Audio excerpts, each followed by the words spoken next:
Maka orang yang taat kepada Allah dan taat kepada Rasul itu, maka mereka itulah bersama orang yang beriman oleh Allah, yaitu para nabi, para siddiqin, para syuhada, para sholihin. Jadi kita berusaha mencapai 4 golongan ini.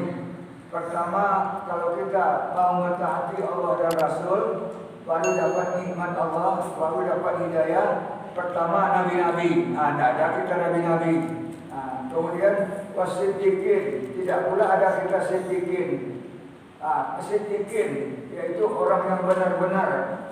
Ya, moga-moga di antara kita dapat siddiqin. Yang menggelar siddiqin itu kan Abu Bakar As-Siddiq yang sangat membenarkan Allah dan Rasulnya. Kemudian yang ketiga syuhada, mati syahid di medan juang. Itu tidak dapat kita. Tak ada lagi perang-perang di zaman Rasulullah itu seperti perang Uhud, perang Badar, perang Khandaq, perang Tabuk, dan lain-lainnya. Itu berarti kita tidak jadi syuhada. Kemudian wassolihin, menjadi orang yang soleh. Ini bisa. Menjadi orang soleh kita bisa. Jadi apabila kita taat kepada Allah, beriman kepada Allah, bertaat kepada Allah, kita dapatlah menjadi orang yang soleh. Wa hasuna ulaika rafiqa, mereka itulah orang-orang sebaik-baik menjadi teman hidup. Jadi teman hidup kita itu nabi-nabi tak ada jumpa kita, siddiqin juga mungkin ada sekarang, mungkin tidak ada, wasyuhada tidak ada, wassolihin itulah yang akan kita minta menjadi orang soleh. Lalu orang itulah yang baik untuk bergaul. Jadi kawan kita yang baik ialah orang yang soleh. Berkawan dengan orang yang soleh bagaikan santan dengan tengguli. Jadi kalau kita berkawan dengan orang yang baik, kalau orang soleh bagai santan dengan tengguli. Tahu santan? Santan tengguli itu air apa? Air gula. Air gula dengan santan kan enak. Jadi kalau kita berkawan dengan orang soleh bagai santan dengan tengguli. Berkawan dengan orang yang bodoh, yaitu sebagai alu pencuri duri. Tak bisa alu buat pencuri duri, tak mungkin. Jadi berkawanlah dengan orang soleh. Carilah orang soleh tempat kita berkawan. Kemudian hidayah itu mulanya dari hati. Dengan iman kepada Allah, Allah memancarkan cahaya hidayahnya kepada kita. Ini yang disebut pada ayat-ayat itu, innallaha, pada surat apa itu, surat apa namanya, aqimus shalah liduluki syamsi ila ghasaqil lail wa qur'an al-fajri inna qur'an al-fajri kana mashhuda wa minal laili fatahajjat bihi nafilatan laka asa ayyab'asaka rabbuka maqaman mahmuda wa qur rabbi adkhilni mudkhala sidqin wa akhrijni mukhraja sidqin waj'al li min ladunka sultanan nasira wa qul ja'al haqq wa zahaqal batil innal batila kana zahuqa wa nunazzilu minal qur'ani ma huwa shifaa'un wa rahmatun lil mu'minin wa la yazidus zalimina illa khusara wa idza an'amna 'alal insani a'rada wa na'a bi janihi wa idza massahu syarru kana ya'usa kullu ya'malu 'ala shakilati rabbukum a'lamu biman huwa ahda sabila. Ayatnya Allah lebih tahu siapa yang dapat petunjuk. Siapa yang benar-benar ingin petunjuk. Ya, kalau dia betul-betul ingin petunjuk, dia beriman, dia taat, Allah akan memberikan petunjuk. Jadi maka petunjuk itulah yang kita harapkan. Pada kajian yang lalu, Abu Talib tidak mendapat petunjuk. Sampai dekat mati, Rasulullah mengajarkan, ya ammi, qul la ilaha illallah. Ya pamanku, katakan la ilaha illallah. Apa kata Abu Jahal dengan Umayyah bin Khalaf yang duduk di samping Abu Talib dekat meninggal? Saat sekarat, saat sudah mendekati, saat nyawa telah sampai di kerongkongan, Nabi masih menyuruh la ilaha illallah. Ya pakcik, ya ammi, qul la ilaha illallah. Ya pakcik, ya paman, katakan la ilaha illallah. Kata Abu Jahal dengan Umayyah bin Khalaf waktu itu, Abdullah bin Umayyah, apakah engkau menukar Tuhan nenek moyang? Lalu kata Abu Talib, saya tetap bertuhan dengan Tuhan Abdul Muttalib, yaitu Tuhan nenek moyang Lata, Uzza dan Manat. Akhirnya dia tegang, dia menarik nafas, habis nafasnya tersendat, habis. Inna lillahi wa inna ilaihi raji'un. Meninggallah Abu Talib, tidak mengucap la ilaha illallah. Nabi mengangkat tangan, ya Allah, ampuni Pak Cikgu ya Allah, ampuni Pak Cikgu ya Allah, ampuni Pak Cikgu ya Allah. Turun ayat, maka nalin Nabi walladzina amanu ayastaghfiru lil musyrikin walau kanu ulil qurba min ba'di ma tabayyana lahum annahum ashabul jahim. Pada surat Taubah ayat 113. Jadi Nabi sedang menadahkan tangan, ampunilah Pak Cikgu ya Allah, ampunilah Pak Cikgu. Dia susah memelihara aku, dia banyak pertolongan kepadaku, membela aku dari orang kafir, karena aku adalah anaknya, anak adiknya, yaitu anak Abdullah Abu Talib. Lalu kata Allah, tidak boleh bagi Nabi dan orang yang beriman untuk meminta ampun kepada orang yang mati musyrik, walaupun yang mati itu kerabatnya. Sungguh Allah telah menyatakan bahwa orang musyrik itu di dalam neraka jahim. Aduh, begitu sedih hati Nabi, begitu terpukul jiwa Nabi. Lalu memohon, ya Allah, ampunilah Pak Cikgu ya Allah. Lalu oleh malaikat Jibril jawab, dapatlah ampunannya cuma masuk neraka, tapi berterompah api neraka. Jadi berterompah api neraka, bukan senang itu berterompah api neraka, menggelegak benak. Kepijak aja kita bara api, bukan main rasanya. Apalagi ini direndam kaki sampai ke tumit dalam neraka. Wah, itu bukan main. Mena'udzubillah min dzalik. Kita berlindung dengan Allah dari hal demikian. Janganlah kita ada jamaah Masjid Al-Minah ini, jangan ada yang masuk neraka. Hendaknya semua jamaah Al-Minah ini masuklah ke surga. Jangan ada yang masuk neraka dengan bertaat kepada Allah Subhanahu wa taala. Inilah yang paling sedih dialami Nabi di dalam hidupnya. Kemudian yang tak dapat hidayah itu lagi di zaman Nabi Nuh. Pertama, istri Nabi Nuh. Apa sebab istri Nabi Nuh ini tak dapat hidayah? Nabi Nuh diperintahkan Allah membuat perahu di atas bukit.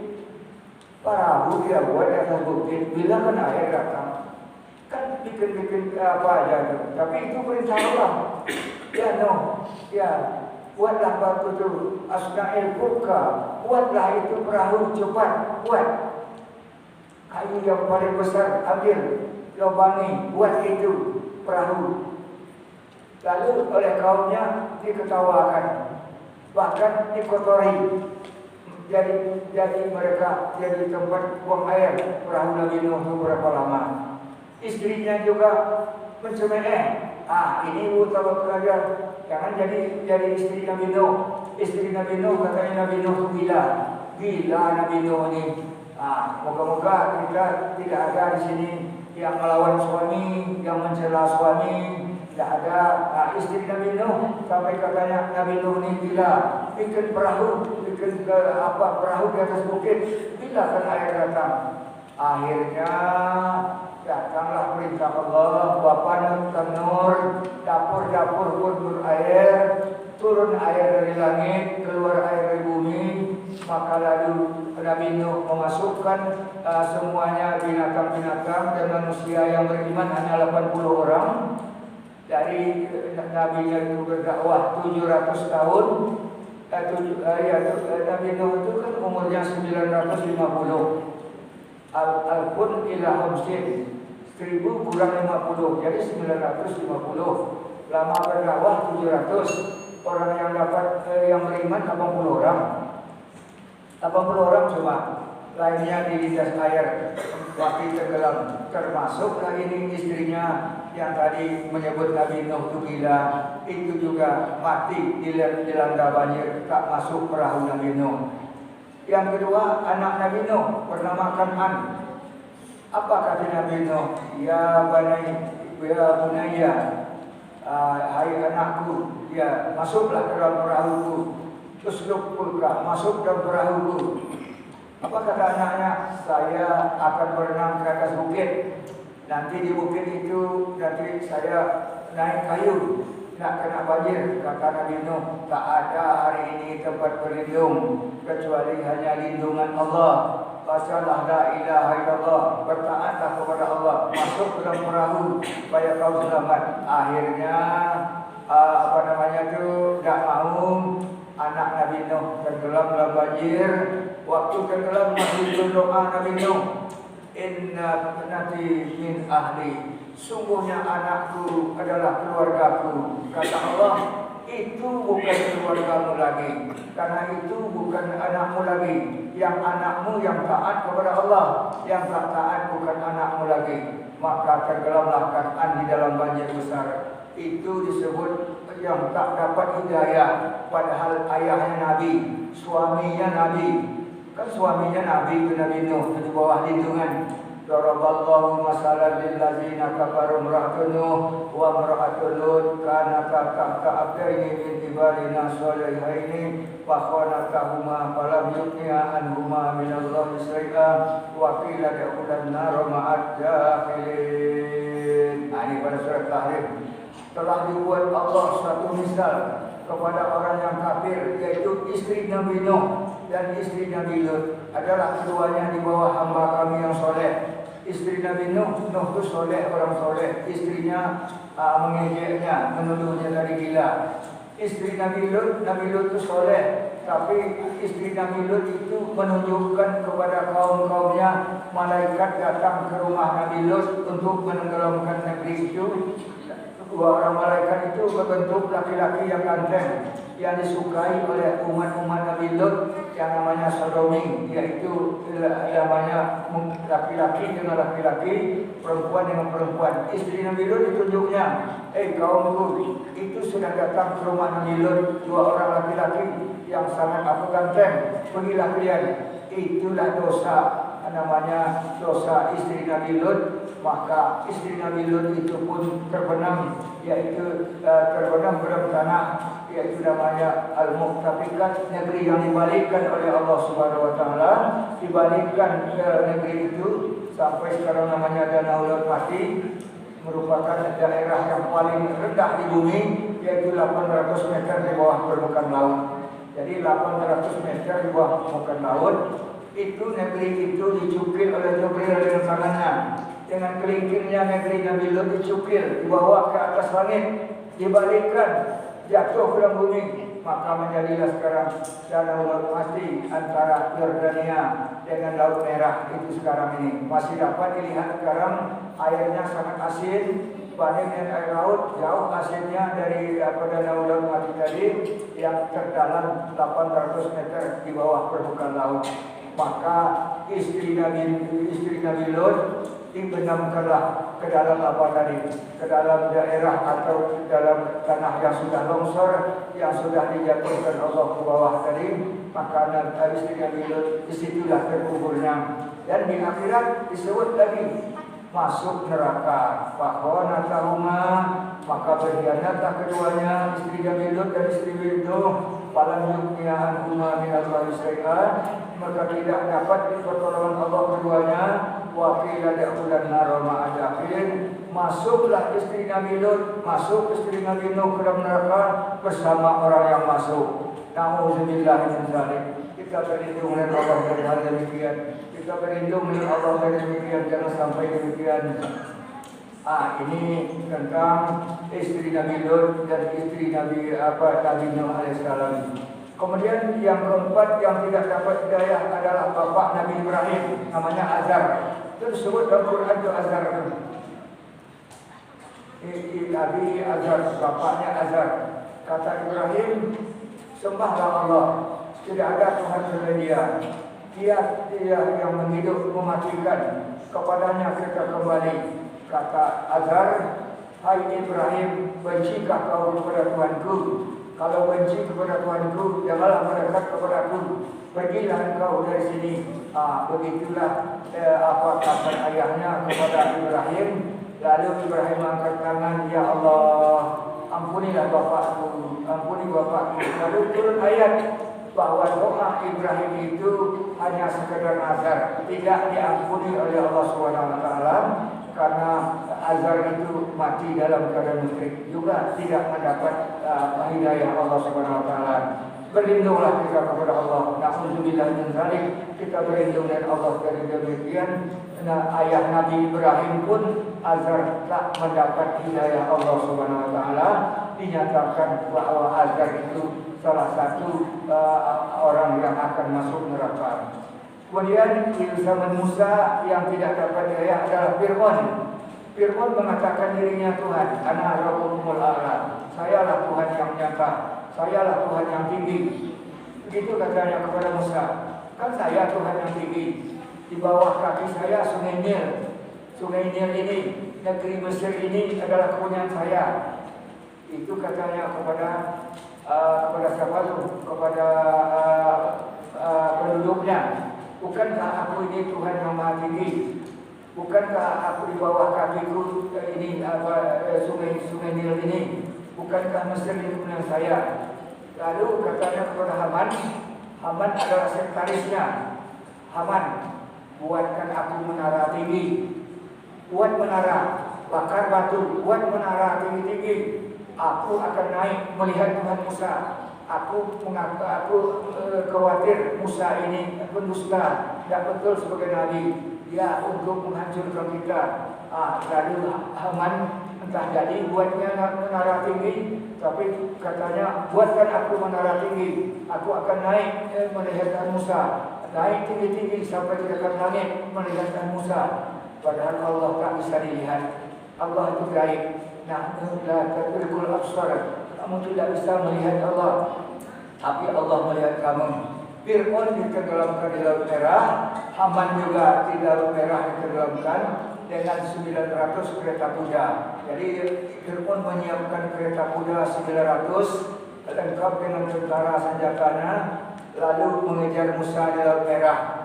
Musa itu berangkat malam hari bersama Bani Israel sekitar 600.000 orang. Mereka Bani Israel itu lamanya di Mesir 413 tahun. Itu lamanya sejak Nabi Yakub membawa pindah anak-anaknya, termasuk itu Benyamin, termasuk Yusuf sudah dulu pindah. Jadi karena Yusuf membawa ayahnya dan keluarganya pindah ke Mesir, sejak itu berkembanglah Bani Israel di Mesir selama 413 tahun, berpopulasi di sekitar 600 sampai 1 juta. Itu yang dibawa Musa menyeberang Laut Merah pada malam hari, lalu diikut oleh Fir'aun, Haman dengan tentaranya 900, lalu tenggelam. Ba'ahu Fir'aun wa junudihi. Maka Nabi Musa Bani Israel diikut oleh Fir'aun dan tentaranya. Sampai ke tengah laut, Fir'aun pun tenggelam. Waktu akan mati sudah tercekik lehernya karena air masuk ke dalam kerongkongan, tidak sanggup lagi berenang. Apa kata Fir'aun? Al-an amantu bi Rabbi Musa wa Harun. Sekarang aku sudah percaya kepada Tuhan Musa dan Harun. Waktu sudah tercekik, mau mati lagi, sudah sampai nyawa kerongkongan, tidak bisa lagi menarik nafas, tidak sanggup lagi berenang, sudah habis tenaga. Situ dia baru berkata, amantu bi Rabbi Musa wa Harun. Aku sekarang beriman dengan Tuhan Musa dan Harun. Apa jawab Allah? Al-an qad asaita qablahu. Sekarang kau baru mau beriman. Sudah dekat mati, sudah tenggelam di dalam laut ini, sudah tertarik nafas karena masuk air laut dalam perut kau, tidak bisa. Sekarang kau masuk beriman. Tidak terima lagi kata Allah. Tidak terima lagi. Iman Fir'aun tidak terima. Matilah tenggelam dalam laut bersama 900 tentara berkuda. masuk ke dalam laut, mati, bangkainya pun dilemparkan oleh apa? Dilemparkan oleh oleh gelombang ke atas darat, lalu dicari oleh seorang Ferdinand Lesseps dari Perancis, itu mengambil bangkai tersebut, lalu dimumi, dimasukkan ke dalam kuburan batu, sampai sekarang masih ada. Pada surat Yunus ayat 80, al-yauma nunajjika bibadanika litakuna liman khalaqta ayat. Pada hari ini kau pun tenggelam, akan kuselamatkan bangkaimu sampai datang hari kiamat. Jadi sampai sekarang kalau orang dapat pergi ke Mesir, itu ada bangkai Fir'aun di museum Mesir, dapat dilihat, bahkan terbungkus oleh kain-kainnya. Di dalamnya ada jantungnya, paru-parunya, perutnya masih baik, masih dapat dilihat sekarang ini. Ini tentang kehancuran Fir'aun dan Haman di Laut Merah. Korun dihancurkan dengan ditenggelamkan ke dalam bumi. Itu disebut wabidaruhu ayat sifal ardi, udang-udang karun bersama karun masuk ke dalam bumi, dia terbenam ke dalam bumi, dia pun mati dalam bumi dengan hartanya. Sampai sekarang orang Mesir masih mencari di mana udang-udang emas Fir'aun itu tenggelam. Sudah lama dicari oleh orang Mesir tapi tak dapat di mana terbenamnya udangnya. Sebab udangnya saja disebut ke inna fa ditahu tatanuhu usbatil minal kuah. Sungguhnya anak kunci karun lebih berat dibawa oleh orang segolongan orang kuat. Jadi anak kunci saja payah orang bawanya karena banyaknya gudang-gudang karun itu. Isinya gudang itu apa? Isi gudang itu emas, mutiara, itu isi berlian, itu isi gudang daripada Fir'aun. Akhirnya dia tenggelam, mati bersama harta-hartanya dan dia pun mati. Itu nanti kita riwayatkan pada surat Al-Qasas nanti pada kajian yang lain. Kemudian kita akhiri riwayat kita malam ini, yaitu ada pertanyaan tentang masalah makan.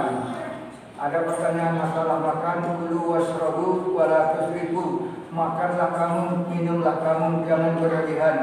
Kemudian perut dibagi tiga, sepertiga untuk makanan, sepertiga untuk minuman, sepertiga untuk bernapas. Jadi jangan dipenuhkan perut. Perut itu sepertiga untuk makanan, kata Nabi, sepertiga untuk minuman, sepertiga untuk bernapas. Jangan banyak makan.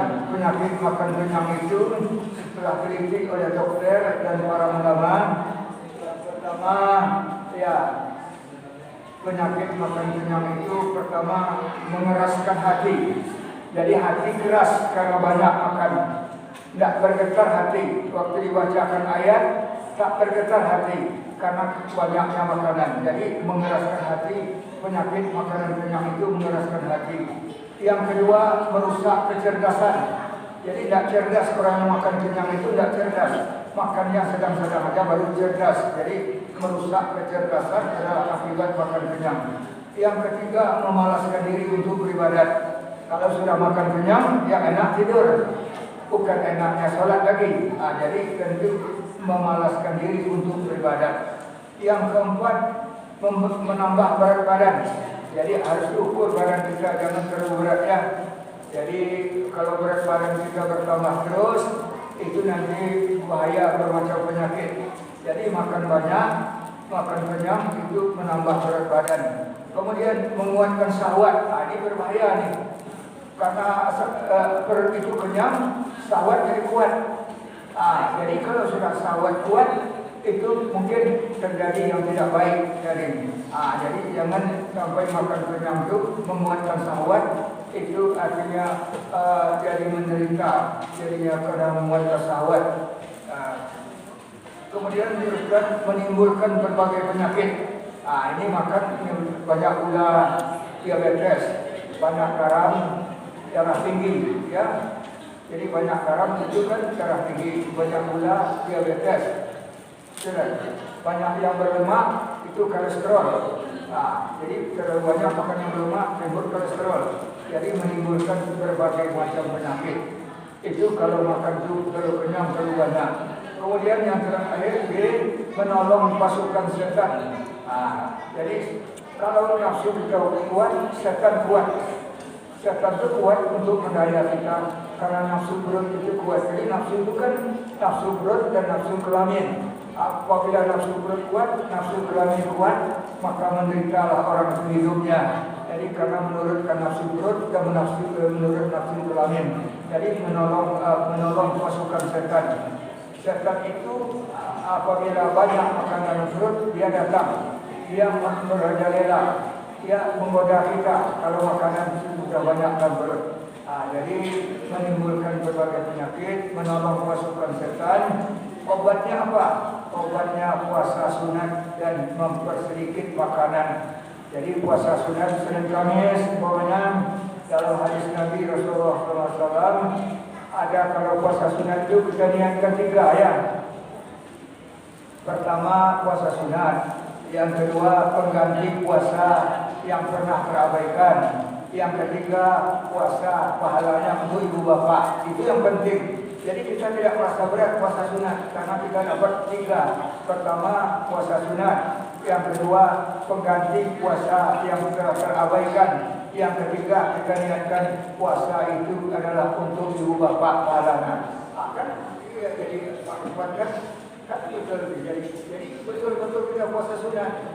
Selain dari puasa sunat itu membersihkan perut, membersihkan darah, ya mendekatkan diri kepada Allah Subhanahu wa taala. Kalau kita lapar, kita teringat Allah. Kalau kita kenyang, kita lupa kepada Allah. Jadi itu kita amalkan terus-terus, yaitu melaksanakan puasa sunat. Kemudian 3 niat puasa tadi jangan lupa ya. Jadi ada sekian banyak ibadah puasa sunat itu banyak yang menolong kita. Jadi itu kajian kita malam ini yang kita sampaikan. InsyaAllah bulan depan kita sambung lagi kajian kita yang mendalam. Subhanallah walhamdulillah. Subhanakallahumma asyhadu an la ilaha illa anta astaghfiruka wa atubu ilaik. Rabbana atina fid dunya hasanah wa fil akhirati hasanah wa qina adzabannar.